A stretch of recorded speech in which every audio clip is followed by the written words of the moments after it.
Namo Vishnu Padaya Krishna Prishtaya Bhutale Shrimate Bhakti Vedanta Swami Niti Namine Namaste Saraswate Deve Gauravani Pracharne Nirvishesha Shunyavadi Paschatya Desha Charne. We're going to read from Bhagavatam, Canto 1, Chapter 10, Text 4. I'd like to get that up on your devices. Everyone has their device, as it's called. You don't have. You're resident of Nandagram.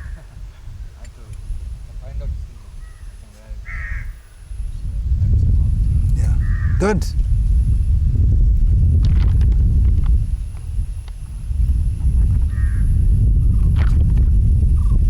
A deviceless world. This is a fairly well-known verse. Fairly well-known means Srila Prabhupada used to quote it quite often. Om Namo Bhagavate Vasudevaya. Om Namo Bhagavate Vasudevaya. Om Namo Bhagavate Vasudevaya. Srimad Bhagavatam, Canto 1, Chapter 10, Text 4, translation and commentary by His Divine Grace, Srila A.C. Bhaktivedanta Swami Prabhupada, who is here with us now by his instructions, which we'll read. Kamam Vavarsha Parajanya Sarva Kama Dukhamahi Shishitchu Smavrajan Gava Payasod Hasvatir Muda. During the reign of Maharaj Yudhishthira, the clouds showered all the water that people needed, and the earth produced all the necessities of man in profusion due to its fatty milk bag and cheerful attitude. The cow used to moisten the grazing ground with milk. How about that? Due to its fatty milk bag and cheerful attitude, the cow used to moisten the grazing ground with milk. The cows were so happy that just milk would be flowing, making the ground wet. Unimaginable nowadays. Purport, yeah, as I said, this is Srila Prabhupada used to quote this verse fairly often, and this purport is, you could say, one of Prabhupada's classics. Although all of Prabhupada's purports are absolutely Golokera Prema Dhan Hari Nama Sankirtan, they're all directly from the spiritual world, but this is actually an analysis of the material world at the present time, how it is and how it could be. Okay, let's read it. The basic principle of economic development is centered on land and cows. Prabhupada stresses that. Italicized, land and cows. The necessities of human society are food, grains, fruits, milk, minerals, clothing, wood, etc. One requires all these items to fulfill the material needs of the body. Certainly, one does not require flesh and fish or iron tools and machinery. During the regime of Maharaj Yudhishthira, it's interesting how Srila Prabhupada uses words sometimes. Regime, that's usually used in English to talk about the rule of some dictator or some bad guy.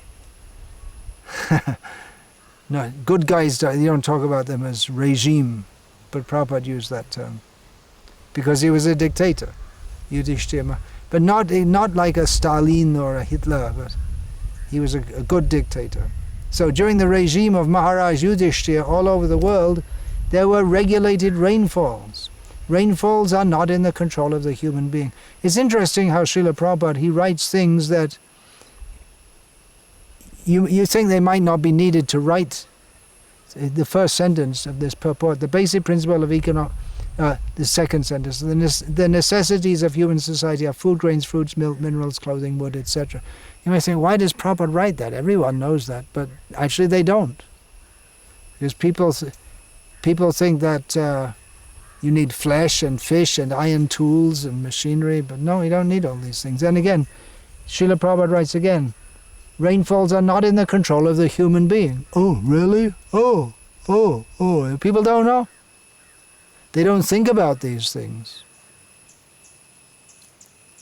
Srila Prabhupada, he's as if talking to children. So, Srila Prabhupada continues, the heavenly king Indradev is the controller of rains, and he is the servant of the Lord. When the Lord is obeyed by the king and the people under the king's administration, there are regulated rains from the horizon, and these rains are the causes of all varieties of production on the land. Not only do regulated rains help ample production of grains and fruits, but when they combine with astronomical influences, there is ample production of valuable stones and pearls.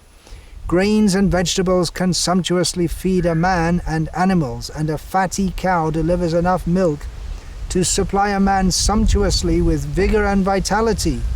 If there is enough milk, enough grain, enough fruit, enough cotton, enough silk, and enough jewels, then why do people need economic development in the shape of tools and machines? It's a rhetorical question. In other words, these things are not needed. People don't think about these things. If you have food and cloth and all the necessities for maintaining the body, then why do you need tools and machines and big, crowded, polluted cities? Which is implied here. Can tools and machines supply vigor and vitality to men and animals? Can machinery produce grain, fruit, and milk, or jewels and silk? Are jewels and silk, along with varieties of foodstuffs prepared with ghee, grain, milk, and fruits, not sufficient for man's pure, luxurious, and healthy life? Jewels? Anyone here wearing jewels? Any of the ladies? Some jewels? You have gold earrings, huh? Some have. In Nandagram, I said all our boys, they can get some earrings. That's all. Otherwise, people don't wear nowadays. Otherwise, previously, at least in India, men and women both would wear plenty of earrings and gold bangles and everything. Nowadays, no. No such thing.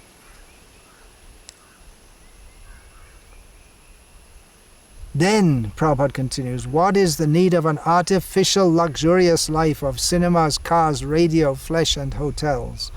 Has this civilization produced anything more than the doggish mentality of quarreling individually and nationally?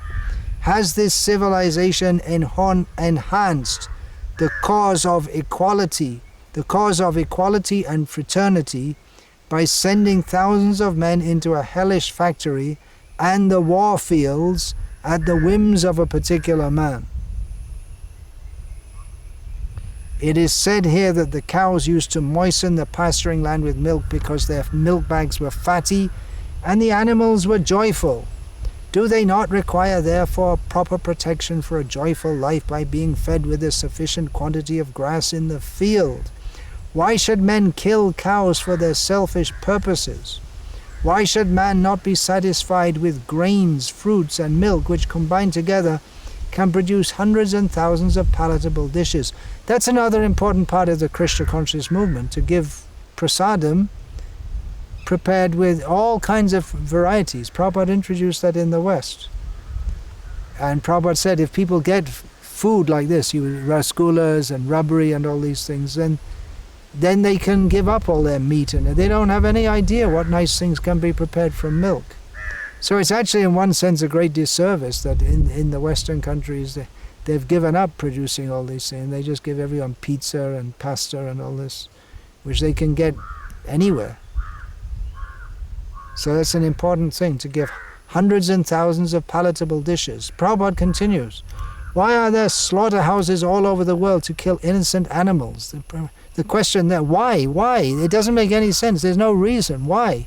It's just to satisfy the tongues of demoniac people. That's the reason.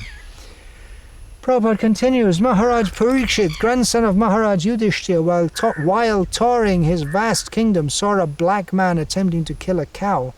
The king at once arrested the butcher and chastised him sufficiently. Should not a king or executive head protect the lives of the poor animals who are unable to defend themselves? Is this humanity? Are not the animals of a country citizens also? Then why are they allowed to be butchered in organized slaughterhouses?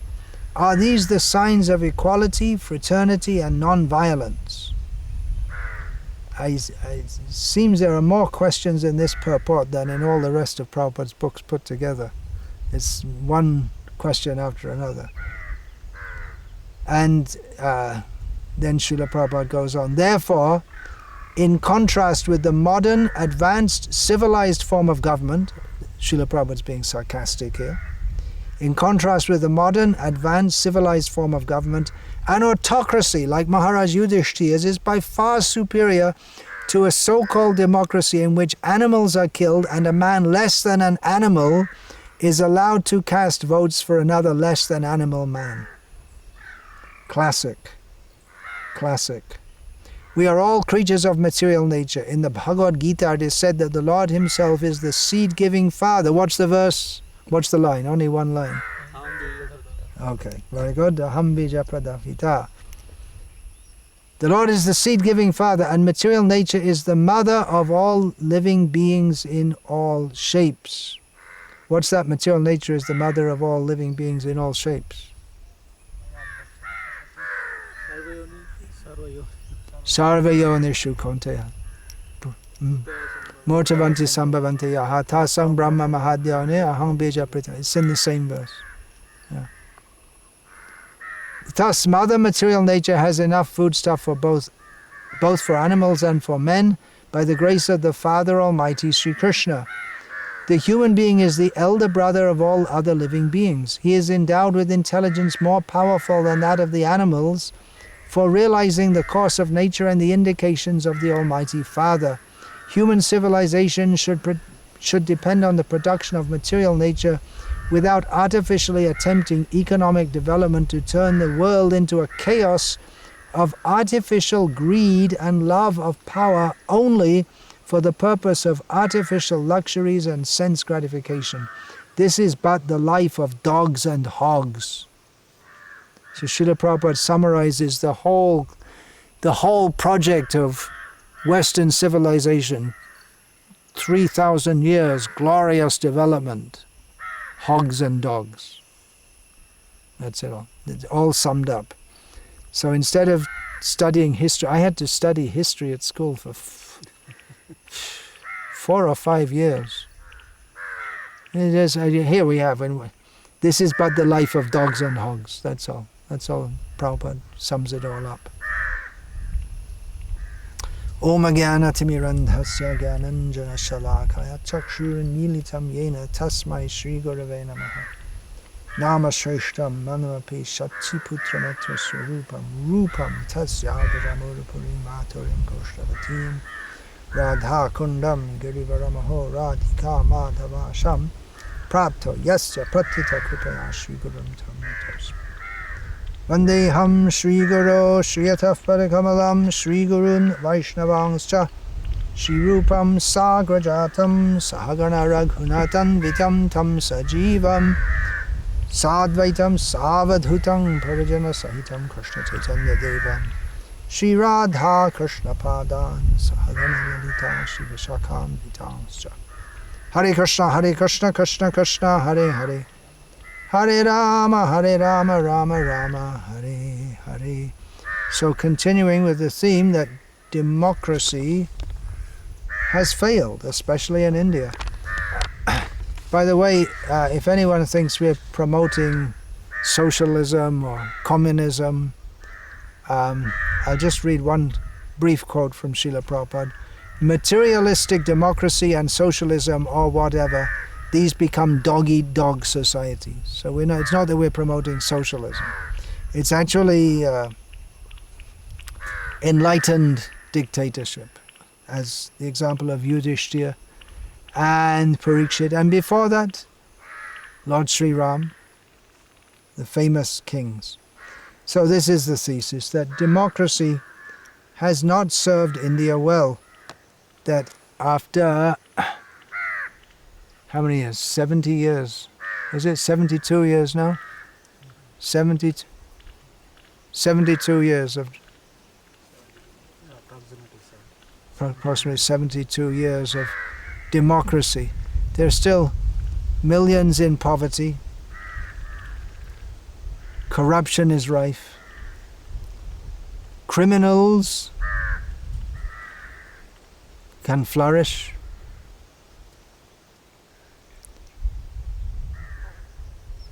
Prabhupada in this purport is talking about the land. It gives so much production. But one major social problem in India at the present time, which in the ongoing elections, no politicians have even spoken about it, is mass farmer suicides.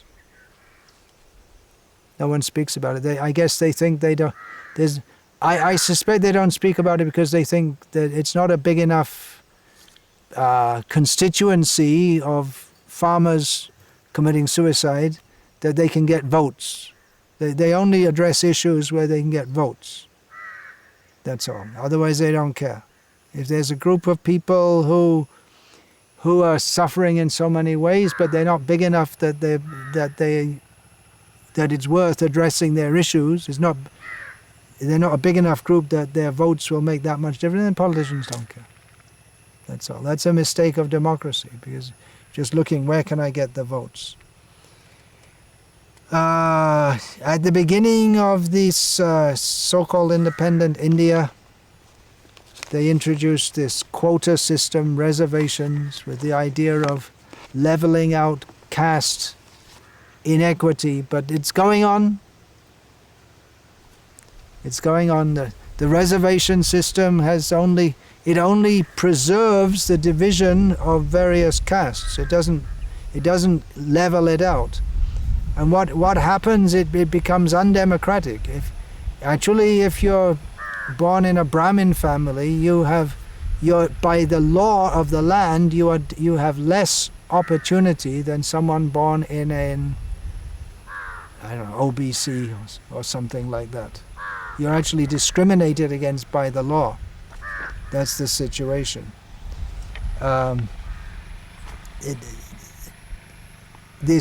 This reservation system, it promotes birth over qualification, which was the whole problem that they're trying to get rid of with the caste system, right?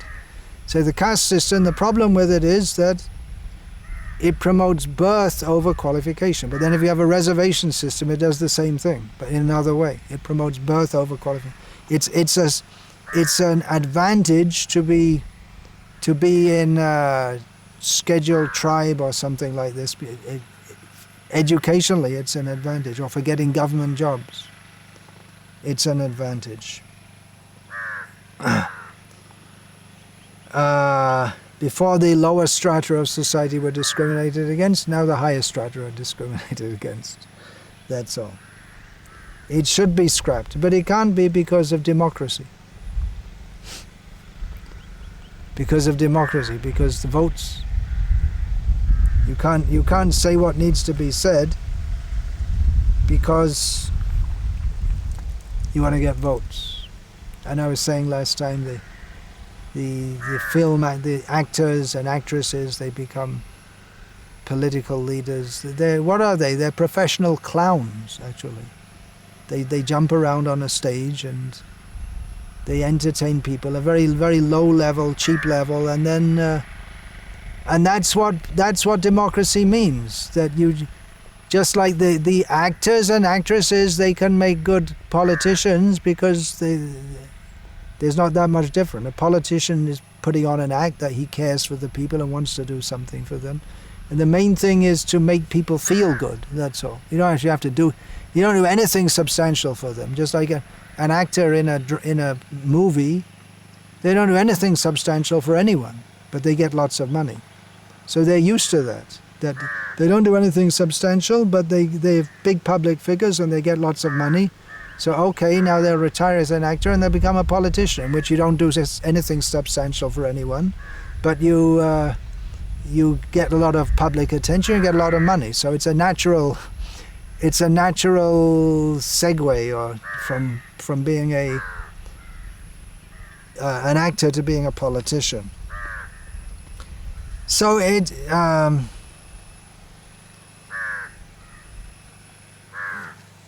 different ideologies. Yes, we're talking about ideology. Yudhishthira Maharaj didn't have any ideology. It was a fixed way to govern the kingdom. Not that you have to dream up different ideologies. The idea, what's the justification for capitalism in which some people are very rich and they exploit the others, so it's said? Well, the idea is that some people are rich, but anyway, there's the money. They're expert in producing money and employing others. So in this way, they organize employment. Just like you may go into a place like Goa where no one was employed. There was no employment. Actually, they weren't employed. They were living on their own land. But then you make mines and factories, and then you're giving so much employment to people. They didn't have employment. They didn't need employment. But you see, remember, now I'm employing so many people.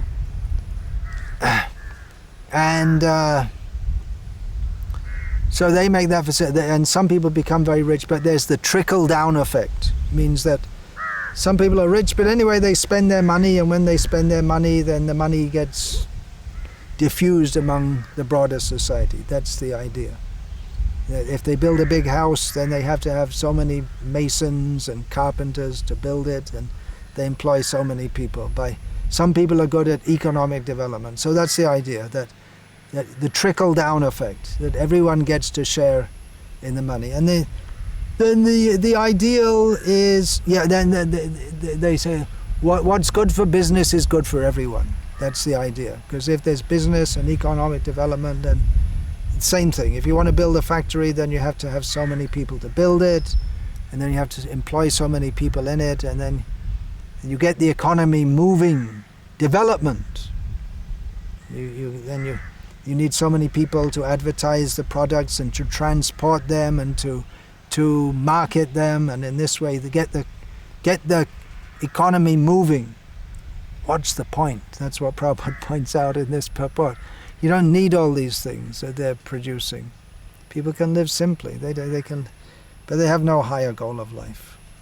So what's better? Socialism. Instead of having a few people exploit everyone, it's a great idea. Everyone works according to their capacity and takes according to their need. That's the motto, right? Where's that from? Any idea? Who coined that phrase? Everyone works according to their capacity and takes according to their need. That's the idea in socialism. I don't know where it came from. Maybe from Marx or one of the original. Well, Marx and Engels are the script writers of the Communist Manifesto.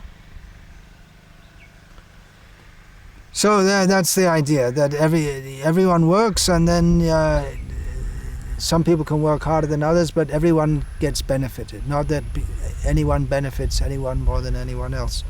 It's kind of utilitarianism, which was a philosophy which influenced economics. Jeremy Bentham, the idea of utilitarianism, that society should be organized in such a way that it works for the greatest benefit of the greatest number of people.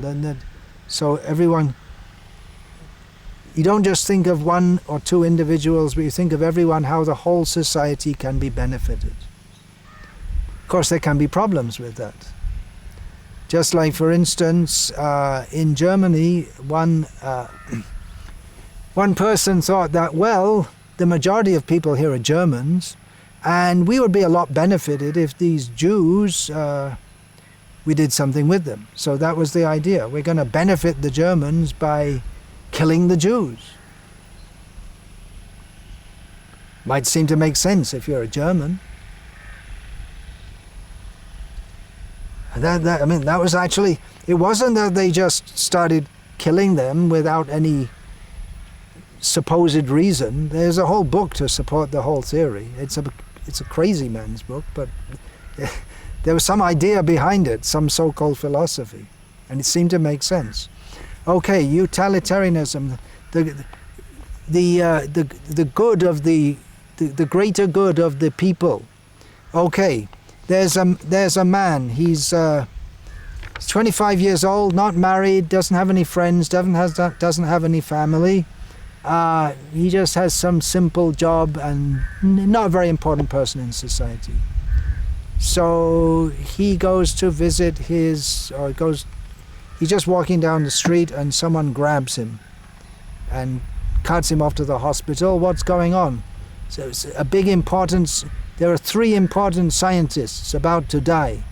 One needs a kidney, one needs a liver, one needs a massive blood transfusion. So this guy, they check him and it's all the same blood group. They kill him and give his blood, liver and kidneys to these 3 important scientists. That makes sense, doesn't it? Because the 3 important scientists can do they're doing a lot of good for human society. Better to keep them alive, and this insignificant person, well, it's for the greater good, right? It's the greater good of the whole society. I'm just giving this example. I didn't make it up, of course. That there are problems with this idea of utilitarianism, of doing the greatest good for the greatest number of people. What's the moral justification for killing some person because he's insignificant for the benefit of the broader society? There are moral problems with that. So socialism, and practically speaking, the socialist countries, socialism, communism, it didn't bring in the utopia that was promised.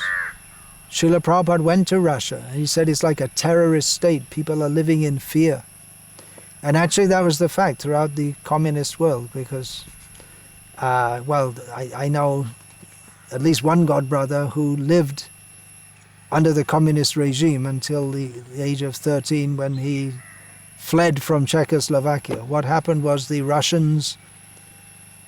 Czechoslovakia decided they didn't want to be under the USSR's boot anymore, so they just started making different rules, and they wanted to make the society more liberal, and the Soviet army invaded Czechoslovakia in 1968, just to let them know that they weren't very impressed by their desire not to be communist anymore.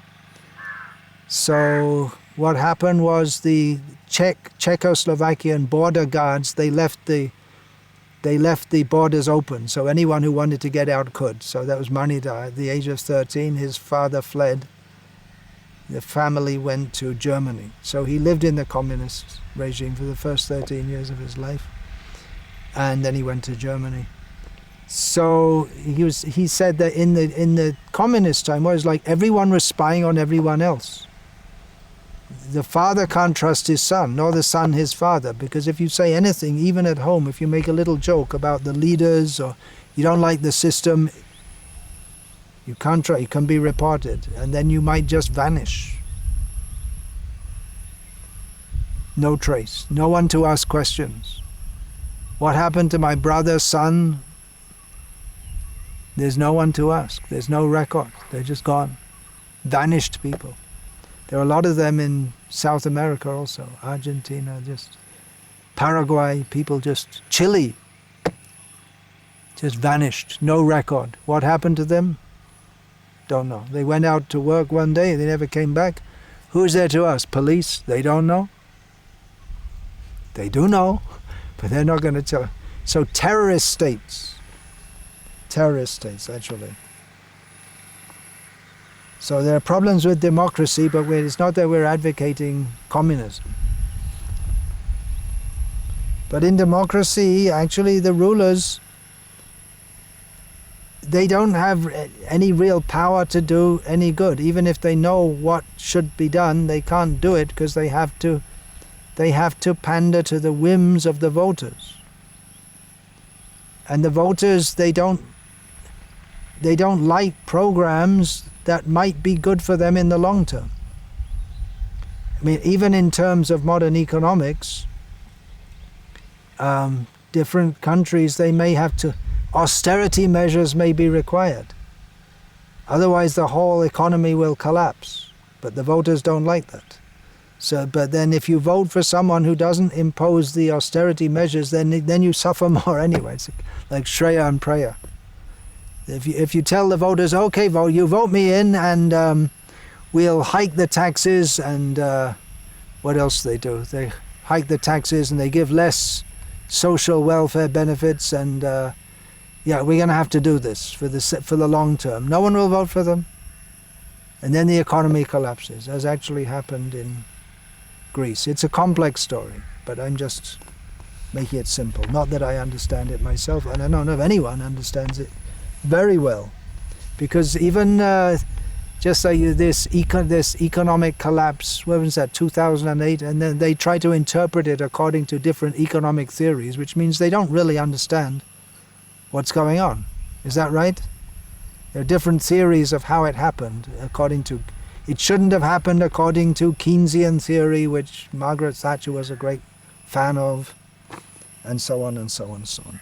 Anyway, Srila Prabhupada put it very simply. It's, instead of being ruled by noble Kshatriyas who know what is the real goal of life and are not afraid to implement that, and are under guidance of Brahmanas, instead it's a rule by people who are Vaishyas and Shudras with a strong admixture of demoniac propensities. Shudra, like Regan, he was a film star, even not a very good film star. And then he became he had the power to blow up the world. Too much power for someone with too little qualification. So democracy in India and everywhere else has failed to give equity. Equity means equality, fairness, justice, good character. We don't even hear anyone talking about good character. Does anyone even talk about it? In the schools, do they talk about it? I don't think so. Good character? What does it mean, good character? Good character. Yeah, I know what it means. In the world today, good character means that you think it's good if people are lesbians, gays, bisexuals. That's good. That's good character, right? You don't discriminate against them, and you think that everyone's good. And if you should allow all kinds of people into your country, and then if they blow you up, well, or they do terrorist acts, well, that's good. You shouldn't say anything against it. Or if they rape your children, yeah, we shouldn't say anything against them. That's good. Hare Krishna. Definitely this modern society has not brought happiness. Definitely not transparency. We actually don't know what's going on. You'll find that there's so many conspiracy theories, and I have a suspicion, this is my conspiracy theory, that so many conspiracy theories are put out just to confuse people. And then some of them may be true, some of them not, but you just don't know what's going on. There's so many things. What's actually going on in the world? In the name of democracy, many countries, they don't even have basic facilities for the citizens. Just like here in India, even a poor man, if he has some injury, he has to go to the hospital. He has to pay huge amounts of money. Or you can go to the government hospital and then just lie on the floor. There's no place, no doctor, no proper treatment. If you want to get treated properly, then you have to take a loan for lakhs and lakhs of rupees. That's all. There's no discrimination. Just like you'll see on the internet every day, they have, please save my son, he needs 13 lakhs. Why don't you take him to the hospital? And the doctor says, so the hospital administrators say, this will cost 13 lakhs. So if you pay, we'll save your son. If you don't pay, then he'll die. Why is that? Government should provide. Actually, in England, they had a very good national health service. It was a good idea, actually, because after the Second World War, the idea was that, well, we just spent so much money on killing people, we could spend money on looking after our own people. And they instituted the National Health Service, which has been taken to pieces by successive governments. So it doesn't work properly at all now. It's a shambles. Democracy, yes. Prabhupada quoted in this purport. Equality, fraternity, and non-violence. That was the idea of that's almost paraphrasing the idea of the French Revolution, which you'll see written still in Paris, somewhere in the center of the city. I think it's at the Bastille, the site of the Bastille, which was where they killed so many people. Liberté, égalité, fraternité. So it's almost the same as English. Liberty, equality means equality. And fraternity. The French Revolution was founded on those principles, and then what followed was the reign of terror, in which they just killed so many people. Very efficiently, with the guillotine. They invented, Monsieur Guillotine invented a very efficient device where you just put their head and chops off their head. Very quick, clean, very efficient. Was put to use after the French Revolution. So the idea is that democracy, we're fostering all these qualities all over the world, but practically speaking, the countries which have become powerful, they interfere with elections all over the world. They manipulate them, or they install some supporter of the democracies, the so-called democracies. They work for the benefit of the rich people of their country, not for the benefit of all the citizens, and they'll work against the interests of other countries. So these atheists, they blame religion for causing wars.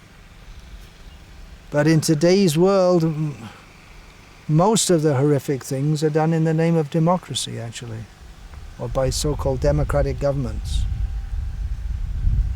Go and ask the Iraqis if life was better under Saddam Hussein. It might not have been heaven on earth, but at least you weren't getting bombed and total chaotic situation in the country. Now, I'm going to read a little bit more from the beautiful Bhagavatam, glorious purports of Srila Prabhupada.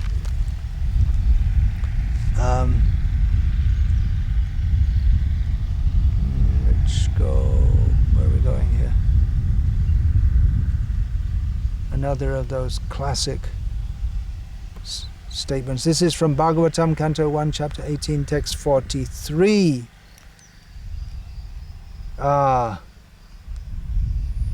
In which Shamika Rishi is speaking to Shringi, his son, who has cursed Parikshit Maharaj to die. And Shamika Rishi is educating his son about the glories of the pious kings. So he says, Shamika Rishi says, "My dear boy, the Lord who carries the wheel of a chariot, Ratanga Pani, is represented by the monarchical regime." We have in Gita also. What does Krishna say about that? Naranam cha naradhipam. Among men, I am the leader, means the king, among mankind. So the Lord, the Supreme Personality of Godhead, is represented by the monarchical regime, and when this regime is abolished, democracy means no king, right? Or there may be some what do they call that? Constitutional monarchy, which means the monarch has no power, actually. They're just a figurehead. Most famously, Somehow or other the British monarchy is the most famous. Although there are other monarchies also in Monaco, which is a tiny little place, city-state. Where else? In Belgium there's a king. Did you know that? In Belgium, in Holland there's a king. In Denmark, in Sweden, in Thailand. There was in Nepal until recently. So there are, and of course we have sultans and emirs who are like kings in various Muslim countries. So when this regime is abolished, the whole world becomes filled with thieves who then at once vanquish the unprotected subjects like scattered lambs. Purport: according to the Srimad Bhagavatam, the monarchical regime represents the Supreme Lord, the personality of Godhead. The king is said to be the representative of the absolute personality of Godhead because he is trained. Hear that word, trained. Srila Prabhupada used this word trained several times in this purport. The king is trained to acquire the qualities of God to protect the living beings. So the king is said to be the representative of the Supreme Lord because he acts like the Supreme Lord in the matter of protecting, what does Srila Prabhupada say? The living beings. He doesn't say the human beings. He says the living beings. The Battle of Kuruksetra was planned by the Lord to establish the real representative of the Lord, Maharaj Yudhishthira, an ideal king thoroughly trained by culture and devotional service with the martial spirit makes a perfect king. There you go. There's in a nutshell what makes a perfect king. An ideal king thoroughly trained by culture and devotional service with the martial spirit makes a perfect king. There you go. The Supreme Personality of Godhead is speaking through Srila Prabhupada. What a perfect definition in just a few words. Such a personal monarchy is far better than the so-called democracy of no training and responsibility. Again, the word training. The thieves and rogues of modern democracy. The election is going on. What is it for the thieves and rogues of modern democracy? They seek election by misrepresentation of votes, and the successful rogues and thieves are like wolves who devour the mass of population as if they were scattered lambs. In the Bhagavatam we have also in the predictions for the age of Kali, Prajaste Bhakshishyanti Mlecha Rajanya Rupina. That in Kali Yuga the mlechas, the lowest kind of people, they take the roles of kings, of rulers, and they devour the citizens. Actually, while researching this article, I did a little research. Research nowadays means you go on the internet. It used to mean you go to libraries and meet people and this and that, but nowadays you can do a lot on the internet. I know, I used to do research. Still that is there. So there was one comment that, I wrote it down here, that politicians are the lowest among human beings. Even the prostitutes are higher. They make an honest living. It's an honest job in the sense that, okay, here's the services, and this is the service I provide, and it costs this much, and it says honest living. It's not. Yeah, I think nowadays in many countries, if you say something against prostitutes, that would be illegal also, because everything bad is good and everything good is bad. That's the way it is in the modern world. But anyway, that was one comment. So again, Prabhupada used the word trained. One trained monarch is far better than hundreds of useless ministerial rogues. Again, how many seats are there in the Lok Sabha? 630, something like that? 543. Huh? 543. So one, Prabhupada says, one trained monarch is far better than hundreds of useless ministerial rogues. And then apart from that, there's a whole big bureaucracy and huge Indian Civil Service? IAS, Indian Administrative Service. There's this writers' building in Calcutta. We used to have to go time to time there to try and get some permission or something. And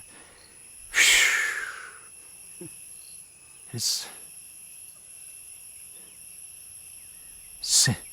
the writers' building. That's where you have to get signatures from all the government officers. So it's a seat of corruption. You can't even, first of all, you can't even meet the person without paying a bribe. And the file has to go to one person for a signature, then another, then another, then another. Every step you have to bribe. Or you can take a dalal and he just does it all for you.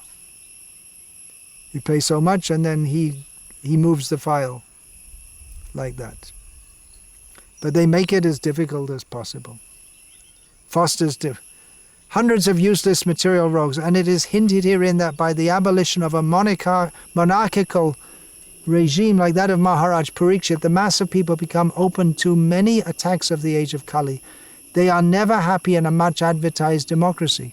They're never happy in a much advertised. They make such a big thing, democracy, but they're never happy. People are not happy. The result of such a kingless administration is described in the following verses. Just in the next two verses, I'll read the translations. Due to the termination of the monarchical regime and the plundering of the people's wealth by rogues and thieves, there will be great social disruptions. People will be killed and injured, and animals and women will be stolen. And then at that time, the people in general will fall systematically from the path of a progressive civilization. Arya Dharma. Prabhupada translates this as progressive civilization. In respect to the qualitative engagements of the castes and the orders of society and the Vedic injunctions. In this verse, the words Arya Dharma and Varnashramacha, these words are used, and these are spoiled when there's no king. Thus, the people will be more attracted to economic development for sense gratification. It's right there in the Sanskrit. Tataha artha kama abhiman. Artha kama. Economic development for sense gratification. And as a result, there will be unwanted population on the level of dogs and monkeys. So, one important point that Srila Prabhupada uses in that purport that we just read, again and again uses the word trained monarchy. Trained. So, obviously, in any field that requires some expertise, you want trained people. Even to be I was saying a cinema actor is like a professional clown, but they get training also. Even to be a cinema actor, you require training.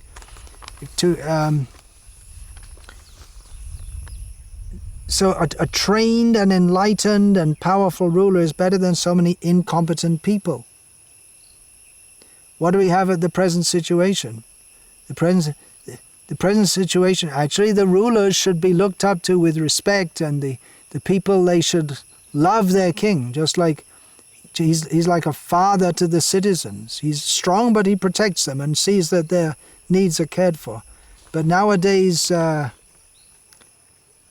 politician, it's not a dignified. It's a fear. A politician, you have to be careful. Oh, very dangerous person. So training, Prabhupada recommends training. To govern a whole country, it requires knowledge of what to do.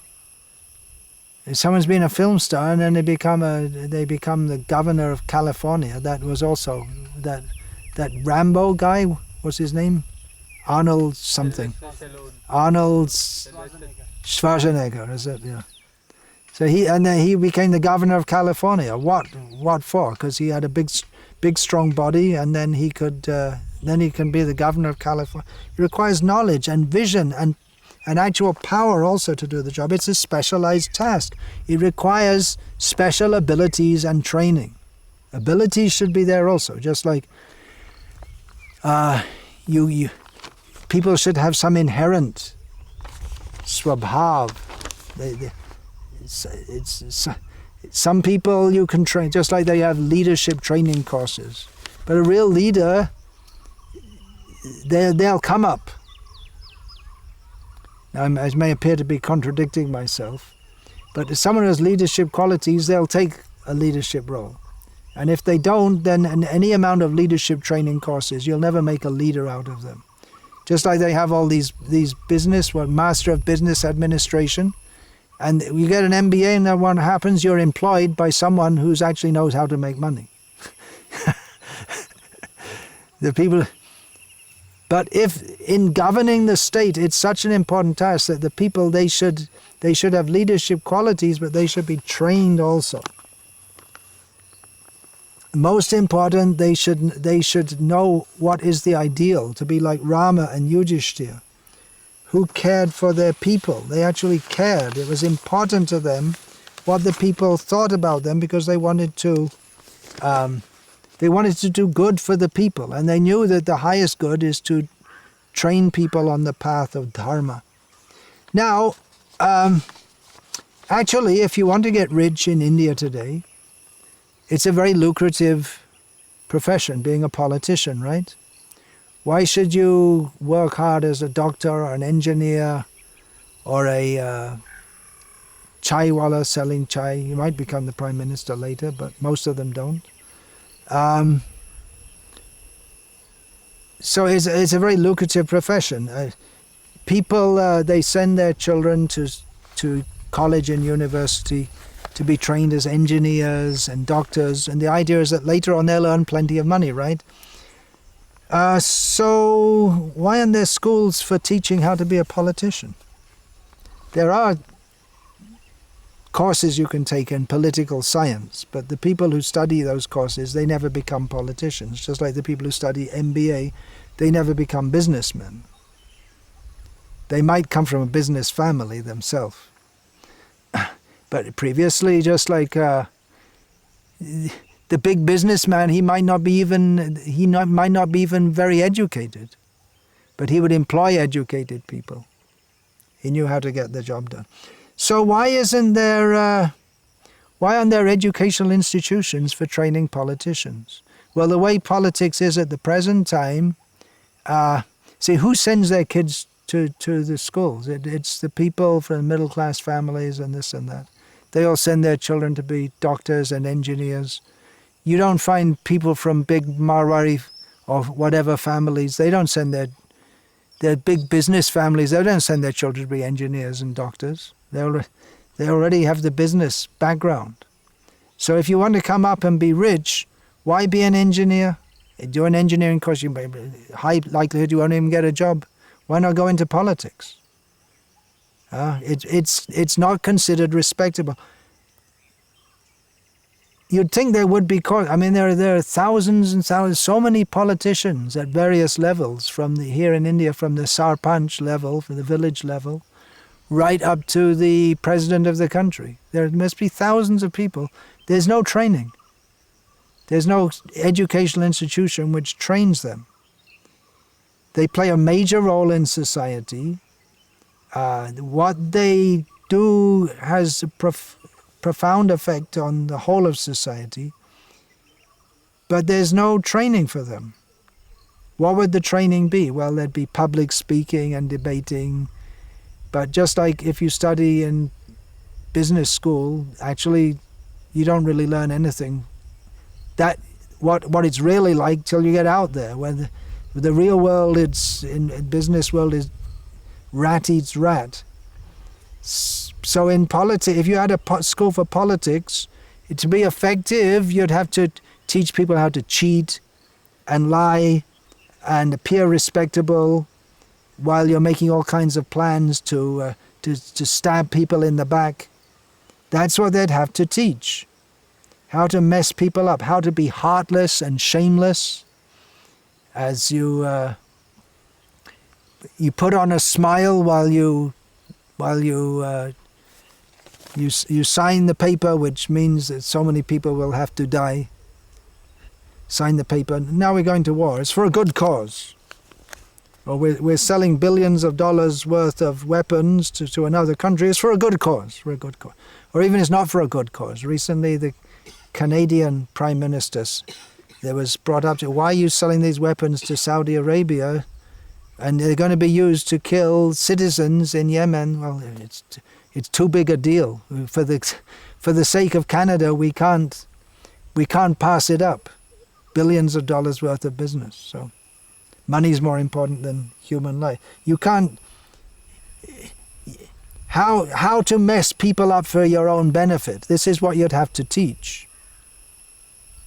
How to, while making the laws, how to get around the laws and flout the laws and make the laws in such a way that you can mess other people up. Just like this economic crisis of 2008, what happened, the politicians in America they relaxed all the government controls on the banking system and said, let them regulate themselves. Then so many of them, they left politics and went into the banking system and they made the system so that they could exploit it for their own wealth, and then they went into the system and made themselves wealthy and messed up the whole country and the whole world for their own so-called benefit. So actually they can't teach these things because then no one would vote for them.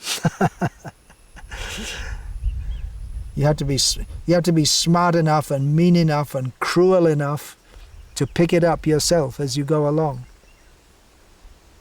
It's demoniac. Worst people get into politics. It's not at all respectable. No respect. But then they become respectable because somehow or other, if you get money in the modern world, you're considered respectable. Even it doesn't matter. There's blood. Just like the British, they make this. They've fooled the whole world into thinking the British are highly civilized people. And they became very powerful, and how is that? By killing and exploiting and destroying civilizations and making propaganda that we are very civilized. Only by propaganda. So don't believe them. So we are in the situation in the world where increasingly people don't believe that the politicians have their best interests. But what's the alternative? We're supposed to give the alternative, which is Varnashram society. So when we're talking about Varnashram projects, it's not meant just to be a few people sitting on a farm. It's meant for the whole world, actually. So, act locally, think globally. That was a motto put out by Mukunda Maharaj when he was heading up this ISKCON communications. Act locally, think globally. We have a lot of work to do. It is easier to point out the problems than to make the solution, but the solution begins here with Krishi Go Raksha Vanijya, especially Krishi Go Raksha, agriculture and cow protection. It starts here. These farms of projects of Srila Prabhupada, they're not meant just for a few people to come and join. It's meant for the whole world.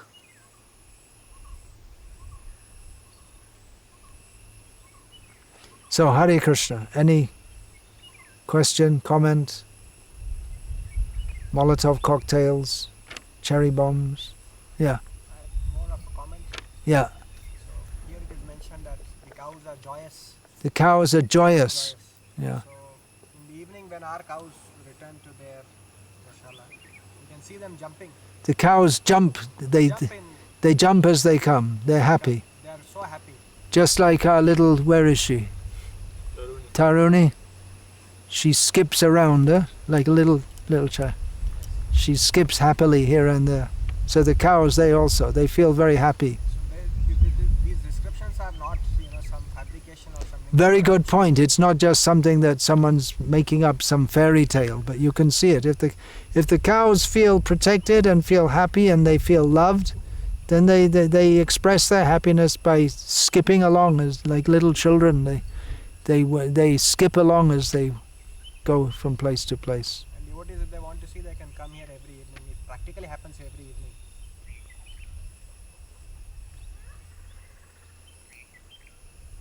God, make a video of it. Dancing cows. I've seen first time in my life. I've never experienced this. So this is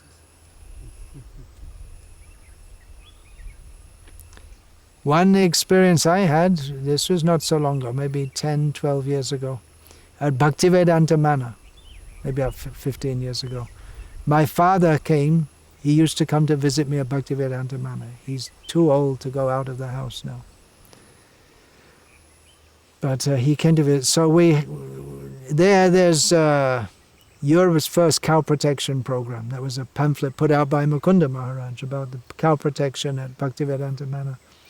So we had a corral there. That's wooden fencing.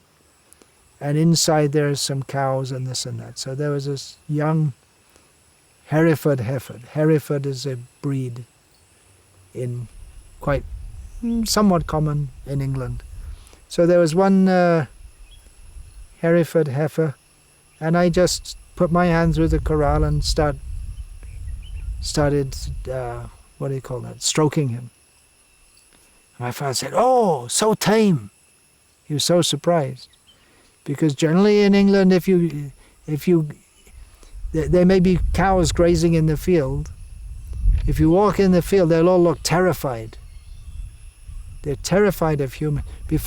Shortly before I joined, I was staying in a Catholic monastery in the Republic of Ireland, and one of the ways they supported themselves was they had a dairy.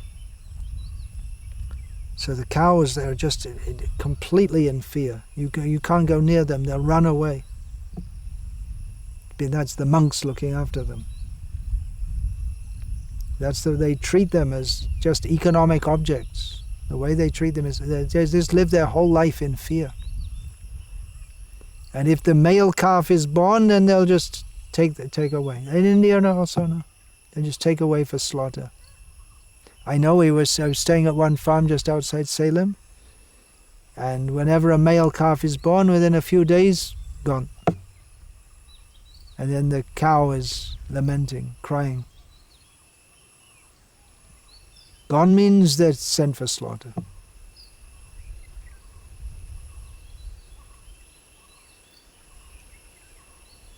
That's the real problem in human society.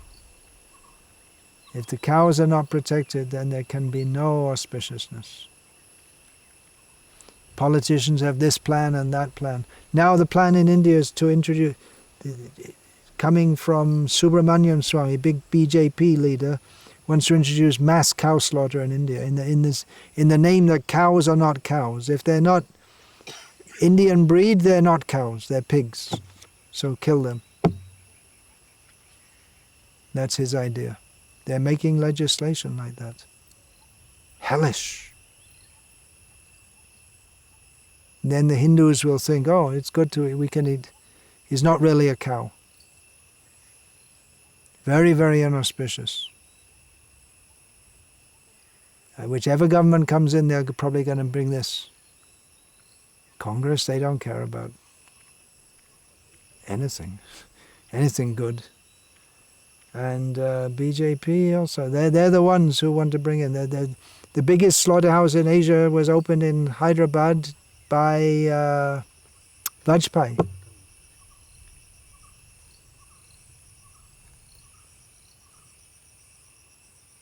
When he was Prime Minister.